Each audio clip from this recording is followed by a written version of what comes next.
عورتیں کیوں خراب ہوتی ہیں؟ وہ جب دوسری عورتوں کے گھروں میں جاتی ہیں تو دوسرے کے میاں کی خوبیاں ان کو نظر آ رہی ہوتی ہیں، خامیاں نظر نہیں آتی، اور اپنے میاؤں کی خامیاں نظر آ رہی ہوتی ہیں، خوبیاں نظر نہیں آ رہی ہوتی۔ یہ بہت ہو رہا ہے۔ اب وہ گئیں کسی آنٹی سے ملنے کے لیے، اس کے گھر میں دیکھا بھائی وہ تو اپنی وائف کو گاڑی میں بٹھاتا ہے، ایسے دروازہ کھول کے یوں کر کے بٹھاتا ہے، یہ نہیں پتا کہ وہ کنڈی ٹوٹی ہوئی ہے اس کی، وہاں سے کھلتا نہیں دروازہ اندر سے، ٹھیک ہے نا۔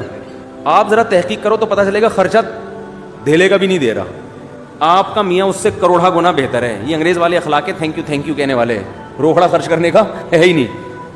اور بھائی تمہارے میاں نے تمہیں گھر دے دیا لے کے، تمہیں گیس بجلی کا، اب ایک تھینک یو رہ گیا اس کی زبان پہ، چھوڑ دو یار، اس میں کیا جا رہا ہے یار۔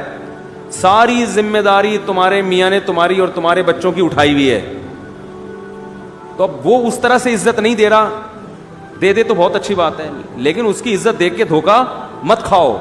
اس کو بولو کہ ایسا کر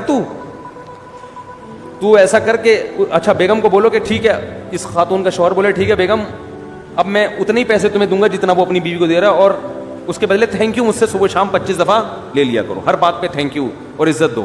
عورت تیار ہوگی، عورت کہے گی پیسے دے دیا کرو، بے شک اس سے پہلے 10 گالیاں اور اس کے بعد 20 گالیاں۔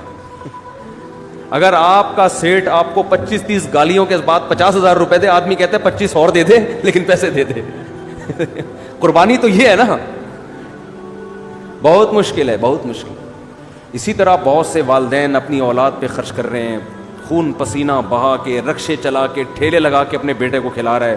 بیٹا 1-2 تھپڑ سے بدگمان ہو جاتا ہے کہ میرا باپ مجھے مارتا ہے، میرا باپ مجھ سے کٹائی کی تھی۔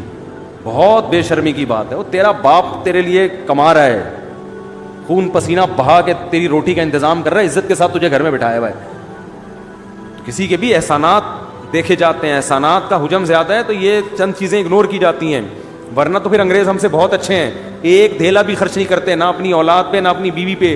بات کا اسٹائل دیکھو انگریزوں کے، یہ گالیاں ہیں جو ہمارے یہاں چل رہی ہیں، انگلش میں ہوں گی، اتنی بری لگتی نہیں ہے وہ انگلش میں، ٹھیک ہے نا، لیکن کوئی ذمہ داری اٹھانے کے لیے تیار ہے ہی نہیں۔ ہمارے ایک دوست امریکہ میں، انہوں نے کہا کہ یہاں کسی گوری سے، کم عمر لڑکی سے اگر کوئی انگریز کہہ دے نا میں تم سے شادی کرنا چاہتا ہوں، خوشی سے بے ہوش ہو جائے گی۔ کیوں؟ اس کو پتا ہے کوئی شادی نہیں کرتا، سب گرل فرینڈ بنا کے مزے اڑائیں گے بس۔ تو ذمہ داری تو ہمارے ہاں اٹھائی جاتی ہے، ہمارے ہاں مرد اپنے کندھوں پہ بچوں کا بوجھ بھی، بہنوں کا بوجھ بھی، ماں باپ کا بوجھ بھی، اور ایک بھائی اگر بے روزگار ہے اس کا بوجھ بھی، وہ بھی پان گٹکے کے پیسے بڑے بھائی سے لے رہا ہوتا ہے، سارے بوجھ اٹھا کے اگر 8-10 گالیاں روزانہ دے، اس کا حق بنتا ہے کہ گزرتے ہوئے ویسے گالیاں پارسل کر کے جایا کرے، اس کو اتنا تو رائٹ دو نا، اتنا پیسہ خرچ